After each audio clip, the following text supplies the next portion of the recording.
Who was साहेब, साहेब कौन था, and where had he come from, वो कहाँ से आया था, what was his full name, उसका पूरा नाम क्या था, what was the irony about his name, उसके नेम के बारे में आयरनी क्या थी, क्या व्यंग्य था, यानी कि उसके नाम में क्या उल्टा था। Saheb was a poor rag picker, Saheb एक गरीब कूड़ा बीनने वाला था, कूड़ा उठाने वाला था। He had come from Dhaka in Bangladesh, वो बांग्लादेश के शहर ढाका से आया था। हिज फुल नेम वो साहेब ए आलम, उसका पूरा नाम था साहेब ए आलम। इट मीन्स, इसका मतलब है लॉर्ड ऑफ द यूनिवर्स, पूरे यूनिवर्स का लॉर्ड, मालिक। बट द पुअर बॉय, लेकिन गरीब लड़का, had not even shoes to wear, लेकिन गरीब लड़के के पास पहनने के लिए जूते तक नहीं थे। दस, इस प्रकार there was a deep irony, बहुत गहरा व्यंग्य था इन हिज नेम, उसके नाम में। What is Saheb looking for in the garbage dump, Saheb looking for ढूंढना, क्या ढूंढ रहा था कूड़े के ढेरों में। Where is he and where has he come from, वो कहाँ है और वो कहाँ से आया है। Saheb is a poor rag picker, जो साहेब है वो गरीब कूड़ा उठाने वाला है। एवरी मॉर्निंग, हर एक सुबह। He comes to probe the garbage heaps in the author's neighbourhood, वो आता है टू प्रोब, छानबीन करने, गार्बेज हीप्स, कूड़े के ढेरों की, हीप मतलब ढेर, इन द ऑथर्स नेबरहुड, लेखक के पड़ोस में। He looks anything that can get him some coins, वो सब कुछ देखता है जो जिससे उससे कुछ पैसे मिल सके, कुछ सिक्के मिल सके। His family has migrated from Dhaka, उसकी जो फैमिली है वो ढाका से आई है। Now they are living in the Seemapuri, अब वो सीमापुरी में रह रहे हैं, एरिया सीमापुरी एरिया में ऑफ दिल्ली, दिल्ली के।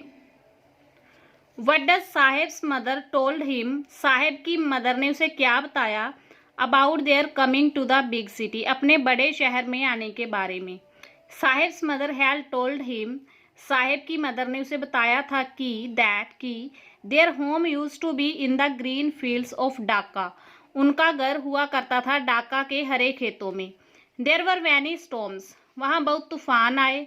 All homes and fields were swept away, सारे घर और खेत बह गए। So they left their country, इसलिए उन्हें अपनी कंट्री छोड़ी and came to the big city, और बड़े शहर में आए। लुकिंग फॉर लिवलीहुड, अपना लिवलीहुड, अपना गुजारा देखने के लिए, गुजारा चलाने के लिए। What explanation does the author give, लेखक क्या एक्सप्लेन करता है, क्या वर्णन करता है। For the children not wearing footwear, उन बच्चों के बारे में जिन्होंने पैरों में कुछ नहीं डाल रखा, फुटवेयर यानी कि जूते चप्पल नहीं पहन रखे। The rag picker were poor children, जो कूड़ा उठाने वाले थे वो गरीब बच्चे थे। They always went about bear foot यानी कि नंगे पांव, वो हमेशा घूमते थे नंगे पैर। They had become used to it, used to होना आदत पड़ जाना, उन्हें इस चीज की आदत पड़ चुकी थी। इवन यहाँ तक कि इफ दे हैड शूज, अगर उनके पास जूते होते भी, they looked for excuses not to wear them, वो एक्सक्यूजेज ढूंढते, बहाने ढूंढते उन्हें न पहनने के। सम इवन सेड दैट, कुछ ऐसा भी कहते कि गोइंग बेयरफुट, नंगे पैर जाना, वॉज अ ट्रेडिशन, एक परंपरा है, एक रिवाज है, अमंग दैम, उनमें। वट प्रोमिस, कौन सा प्रोमिस, क्या promise, had the writer made, लेखक ने किया विद साहेब, साहेब के साथ। वट वॉज इट, वो क्या था। एंड एम्बेरेस्ड हर लेटर, जिसने उसे, लेखिका है वो, हर है ना, जिसने उसे एम्बेरेस किया, शर्मिंदा किया, लेटर, बाद में। Saheb did not go to school, Saheb school नहीं गया। ही सेड दैट, उसने कहा कि there was no school in his neighbourhood, कि उसके पड़ोस में कोई स्कूल नहीं था। If I start a school will you come, अगर मैं स्कूल स्टार्ट करती हूँ क्या तुम आओगे। आस्क द राइटर, लेखिका ने पूछा। यस, हाँ, सेड साहेब, साहेब ने कहा। But the writer had to feel small, लेकिन उसको बहुत शर्मिंदा, छोटा फील हुआ। आफ्टर अ फ्यू डेज, कुछ दिनों बाद। Saheb asked her if her school was ready, जब साहेब ने उसे पूछा कि क्या उसका स्कूल रेडी है। What was Saheb wearing one winter morning, ठंड की एक सुबह साहेब ने क्या पहन रखा था। Where did he get it, उसने ये कहाँ से लिया। Saheb was wearing tennis shoes, Saheb ने टेनिस शूज डाल रखे थे। Some rich boy had given these to him, किसी अमीर लड़के ने उसे ये दिए थे। दे वर डिस्कार्डेड शूज, वो डिस्कार्डेड शूज थे, यानी कि जिसे अब यूज नहीं किया जाना था। There was a hole in one of them, उनमें से एक में छेद था, होल था। फॉर साहेब, साहेब के लिए, हु वॉक्ड बेयरफुट, जो कि नंगे पांव चलता था। Even these were a dream come true, यह भी सपना सच होने जैसा था। Is Saheb happy working at the tea stall,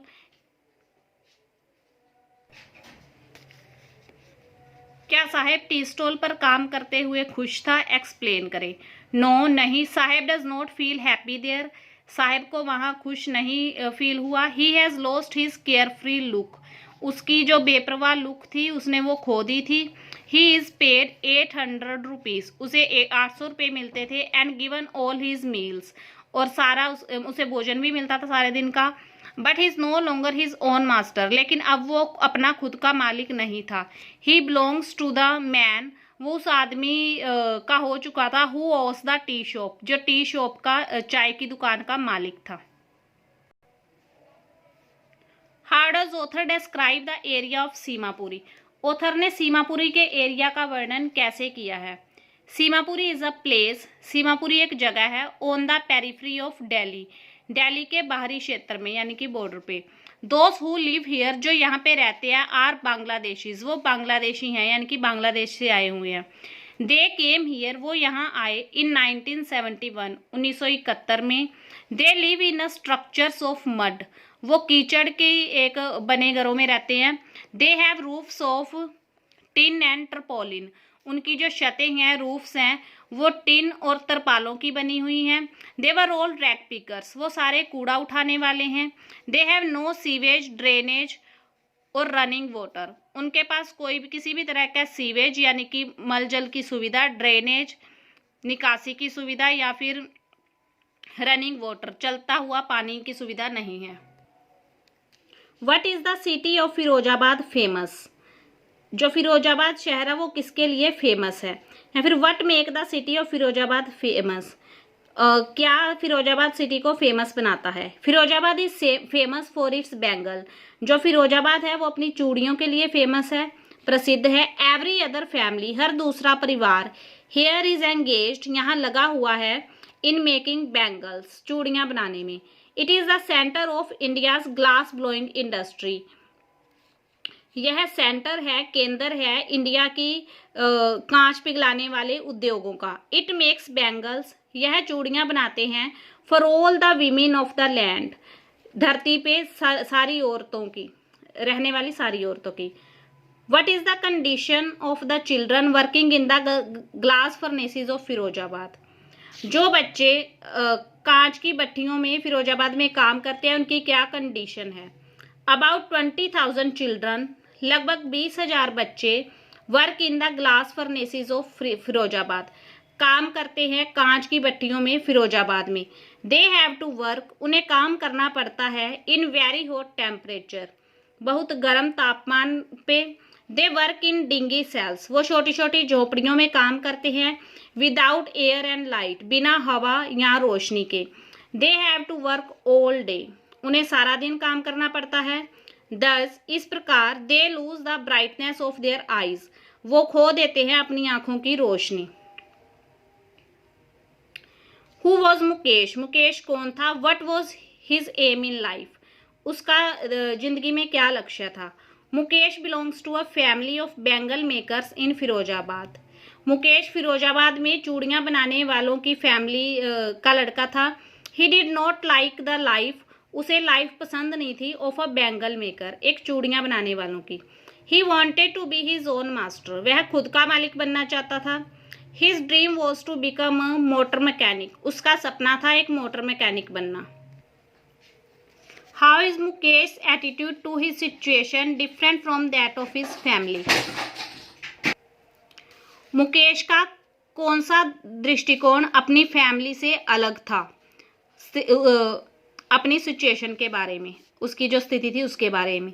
Mukesh belongs to a family, Mukesh एक परिवार से संबंध रखता था, ऑफ बैंगल मेकर्स, चूड़ियाँ बनाने वालों की। दीज पीपल, ये लोग, थिंक, सोचते हैं, इट, इसे, अ गॉड गिवन लीनीज, लीनीज होता है जिस लाइन में मतलब उनके बड़े काम करते आए हैं, वो सोचता है कि ये काम हमारा गॉड गिवन है, भगवान ने हमें दिया है। But Mukesh wants to be his own master, लेकिन मुकेश बनना चाहता था खुद का मालिक। He wants to become a motor mechanic, वो एक मोटर मैकेनिक बनना चाहता था। He wants to break away from the family tradition, वो अपने फैमिली ट्रेडिशन से, परिवार की परंपरा से बाहर आना चाहता था। Why is Mukesh father of failed man, जो मुकेश का फादर था वो एक फेल आदमी कैसे था। He has been called a failed man, उसे फेल्ड मैन कहा गया है बिकॉज, क्योंकि even after putting in long years of hard work, hard labour, लंबे सालों तक बहुत मेहनत करने के बाद भी, he has made no progress in his life, उसने नहीं किसी भी तरह की प्रोग्रेस नहीं की अपनी लाइफ में, तरक्की नहीं की। He was at first a tailor, सबसे पहले वो एक टेलर था, and then took to bangle making, और फिर चूड़ियाँ बनाने में लग गया। But he has failed to renovate his house, लेकिन वो अपने घर को रेनोवेट करने में, अपने घर की मरम्मत करने में भी फेल हुआ। अ वेरिटेबल शैक, जो एक उसका जो घर था, वेरिटेबल शैक था, असल में एक जुग्गी थी, शैक मतलब जुग्गी। He has also failed to send his 2 son to school, वो अपने 2 लड़कों को स्कूल भेजने में भी असफल रहा।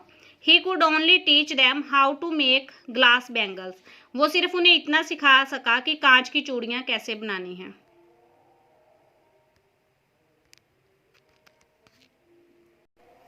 हाउ इन योर ओपिनियन, आपके विचार में कैसे, can Mukesh realise, Mukesh real कर सकता है हिज ड्रीम, अपने सपने को सच कर सकता है।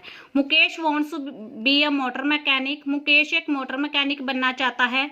He can realise his dream, वो अपने सपने को सच कर सकता है थ्रू हार्ड वर्क, मेहनत करके, एंड फर्म डिटर्मिनेशन, और दृढ़ निश्चय से। He will go to a garage, वो एक गैराज में जाएगा, एंड लर्न, और सीखेगा। The garage is a long way from his home, जो गैराज है उसका लंबा रास्ता है उसके घर से। बट ही सेज, लेकिन वो कहता है, he will walk all that distance, वो सारी दूरी चल के तय करेगा, टू रियलाइज हिज ड्रीम, अपने सपने को सच करने के लिए। What does the writer say about the boys and girls working in dark hutments? Writer क्या कहता है उन लड़के और लड़कियों के बारे में जो अंधेरी झोंपड़ियों में काम करते हैं। These boys and girls work with their fathers and mothers. ये लड़के और लड़कियां अपने माता और पिता के साथ काम करते हैं। They have flickering oil lamps in front of them. उनके सामने टिमटिमाते ऑयल लैम्प यानी कि दिए हैं, तेल के दिए हैं उनके सामने। दे वेल्ड पीसीज ऑफ ग्लास, उन्हें कांच के टुकड़े जोड़ने पड़ते हैं, इनटू बैंगल्स, बैंगल्स में बदलने पड़ते हैं। Their eyes get more used to, उनकी आंखों को ज़्यादा आदत पड़ चुकी है, टू द डार्क, अंधेरे की, then to the light outside, बाहर की रोशनी से। Many of them lose their eyesight before they become adult, उनमें से ज़्यादातर ने अडल्ट होने से पहले ही, 18 साल के होने से पहले ही अपनी आंखों की रोशनी खो दी है। What forces conspire to keep the worker in Bengal industry of Firozabad in poverty? What forces, कौन सी मजबूरियां, कौन से बल, conspire to keep the workers in the Bengal industry, Firozabad में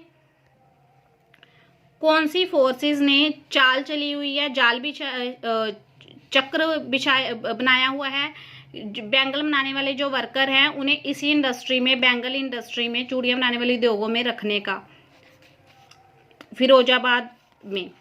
देयर आर साहूकार, साहूकार हैं, मिडलमैन बिचौलिए हैं, पुलिसमैन हैं, ब्यूरोक्राफ्ट है यानी कि अफसरशाही लोग, पॉलिटिशियन राजनीति से रिलेटेड लोग। All these form a vicious circle, इन सब ने बनाया हुआ है विशियस, जहर भरा सर्कल यानी कि गंदा चक्र। Poor bangle maker have been trapped in it, जो गरीब चूड़ियाँ बनाने वाले हैं वो इसमें ट्रैप हो जाते हैं, फंस जाते हैं।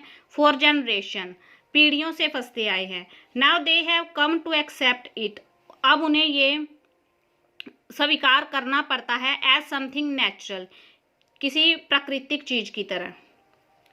Right a brief note on the town of Firozabad, Firozabad के टाउन पे छोटा सा नोट लिखें। Firozabad is a dusty town, dust भरा धूल भरा टाउन है Firozabad. It is famous for its bangles, यह अपनी चूड़ियों के लिए फेमस है। एवरी अदर फैमिली हेयर, यहाँ पे हर दूसरा परिवार is engaged in making bangles, चूड़ियाँ बनाने में लगा हुआ है। It is the centre of India's glass blowing industry, यह इंडिया की कांच पिघलाने वाली उद्योगों का सेंटर है। What do the bangle symbolise in Indian culture, भारतीय संस्कृति में बैंगल किस चीज़ का सिंबल है, प्रतीक है। Describe the kind of bangles made in Firozabad, Firozabad में किस तरह की चूड़ियाँ बनाई जाती हैं, इसका वर्णन करें। दे सिंबलाइज द सुहाग ऑफ एन इंडियन वूमन, वो प्रतीक हैं किसी भी भारतीय औरत के सुहाग का।